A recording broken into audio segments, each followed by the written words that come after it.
Is this the worst team in Premier League history? Meanwhile, United remain an unserious football club. Salah is gearing towards a Saudi transfer. And what is going on at winless Fiorentina? This is DMAC Daily. Wolverhampton Wanderers have hit a new low. Wednesday's 1-0 defeat to Nottingham Forest left them with 2 points from the opening 14 games of the Premier League season, with a goal difference of -22. Statistically, the worst start in English top-flight history at this stage, edging even Sheffield United's doomed 2020-21 side. Wolves are also approaching the longest winless start in Premier League history, which is 17 games set by that same Sheffield United side. Realistically, they might even match the all-time English record of 22 matches set by Bolton way back in the 1902-03 campaign. Considering Wolves' upcoming fixture schedule, there's every reason to believe they'll remain winless. They've lost 8 on the bounce now. They rank bottom of the division in shots, goals, and XG underperformance. Additionally, their 5-match scoring drought is creeping toward Crystal Palace's Premier League record of 9 and Sunderland's all-time top-flight record of 10. Yeah, the stats paint a truly grim picture. So how did all of this happen? Well, this season's catastrophe is essentially the byproduct of a cycle of instability ever since Nuno Espirito Santo departed in 2021. The unraveling began long before Rob Edwards inherited a sinking ship. In 2023, Julen Lopetegui walked out just 6 days before the season started due to financial constraints,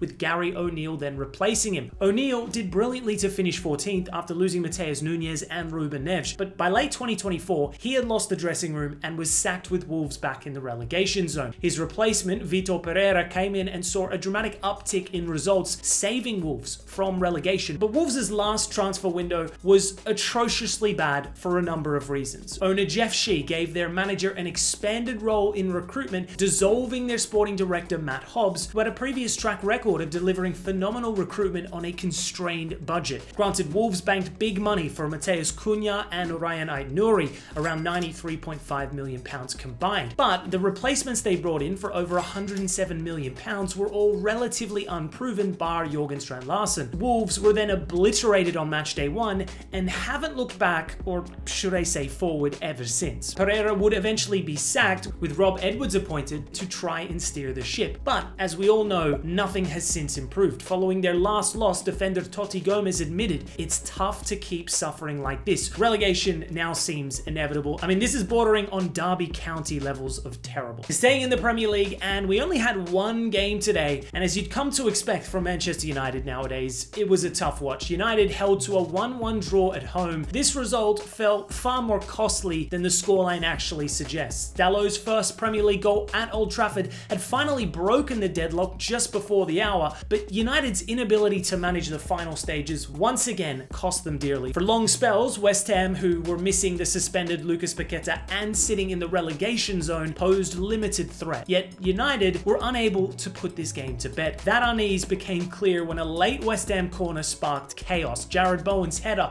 was blocked on the line before Sungutu Magasa bundled in the rebound to stun Old Trafford. Back-to-back home games where United have largely disappointed now. Beyond the drop points, the deeper frustration lies in what supporters are being asked to watch. The football is slow, it's risk-averse, it's predictable. Players with genuine attacking pedigree are being reduced to passengers, their strengths blunted with a system that solely prioritizes control over courage of any sort. The substitutions were largely baffling, taking off Dalot, who had just scored and was playing well, for Dorgu, a player Amorim has heavily criticized just this past week alone, then taking out Zirkzee and Cunha for Mount and Ugarte. These defensively minded subs inadvertently gave this bang-average West Ham side a way back into this contest. Then, at 1-1 with minutes to spare, what does Amorim do? He brings on a fresh centre-back. Mainu once again snubbed. Lacey simply an afterthought. Why? Because Amorim will never switch up the system under any circumstance. Some United fans have this inability to critique Amorim's methods, but I ask you this: if Sir Alex was at the helm, if it was the 88th minute and United were chasing a goal against a side in the relegation zone at home,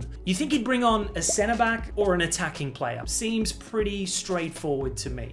Heading to transfer news, and the Saudi Pro League remains heavily interested in pursuing a move for Mohamed Salah if the Liverpool forward decides to leave Anfield following his recent exclusion from Arne Slot's starting lineup. Salah, now aged 33, has been benched for 2 consecutive matches for the first time in his Liverpool career, a decision that has reignited long-standing interest from Saudi Arabia. Remember, the Egyptian king was the subject of a rejected £150 million offer from Al Ittihad back in 2023, and later held serious talks with the SPL over a potential free transfer last summer before signing a new contract with Liverpool that runs until 2027. However, sources believe the positive way those earlier negotiations ended could allow interest to be revived, albeit now requiring a transfer fee. Salah has publicly acknowledged his strong relationship with Saudi officials and how he was seriously tempted in moving to the Middle East previously, stating, "It was a good opportunity to me. If I hadn't renewed with Liverpool, it would have happened." Although Saudi clubs have somewhat scaled back their aggressive spending following that initial superstar recruitment wave led by Cristiano Ronaldo, funding remains available for marquee players who align with the league's global image. With several early signings now approaching the end of their contracts and Saudi Arabia building towards hosting the 2034 World Cup, there is growing expectation of another push for global stars. All the while, Salah's Liverpool situation has become increasingly delicate. He has scored 5 goals in all competitions this season, but Slot confirmed the winger was unhappy about being dropped. Club captain Virgil van Dijk backed the manager's authority on benching Salah, saying, "It's not like you have unlimited credit. Everyone has to perform." Now, whilst I cannot envision any scenario where Salah leaves mid-season, particularly with an AFCON taking place during the December-January period, I think an end-of-season transfer is inevitable. From Liverpool's perspective, Salah's sudden drop-off in form has re-evaluated their position on the player long-term. The Saudi Pro League would probably still pay a significant fee to sign him too, just like they did with outcast Neymar in the past at PSG. So Liverpool will be looking to cash in while they still can. From Salah's perspective, it's an opportunity he appears genuinely interested in. He's an iconic Arabic figure, and it's an environment well suited for the Egyptian to close out his illustrious career. Whether it's Al Ittihad or another cashed up Saudi club, who knows? Although I think this transfer is just a matter of when. Moving to Italian football news, and what on earth is going on at Fiorentina? After 13 Serie A matches this season, like Wolverhampton, they remain without a single win. 6 draws, 7 defeats. Their worst ever start to a season in the club's 99-year history. While relegation still feels unthinkable for a club of Fiorentina's stature, no team in Italian top-flight history has ever survived after such a poor start in the 3-point era. Their shocking demise has been rooted in decisions made long before a ball was even kicked this season. Last year, Fiorentina finished 6th under Rafael Palladino and reached the latter stages of cup competitions once again. The club looked to be on the rise, yet instead, everything soon fractured. Palladino walked away just weeks after extending his contract, reportedly after an irreparable breakdown in relations with sporting director Daniele Prade over squad planning. Stefano Pioli was then appointed as Palladino's successor in his second stint at the club, but the rebuild then failed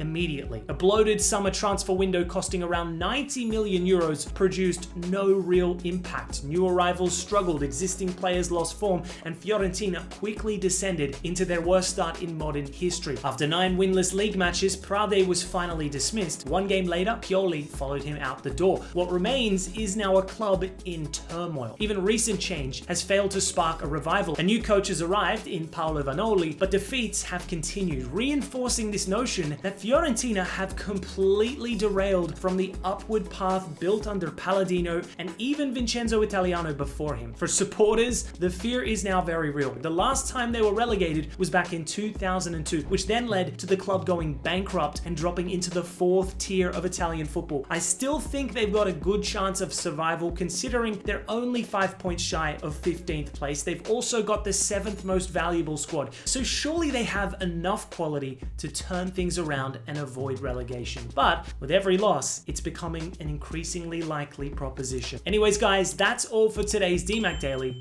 See you next time.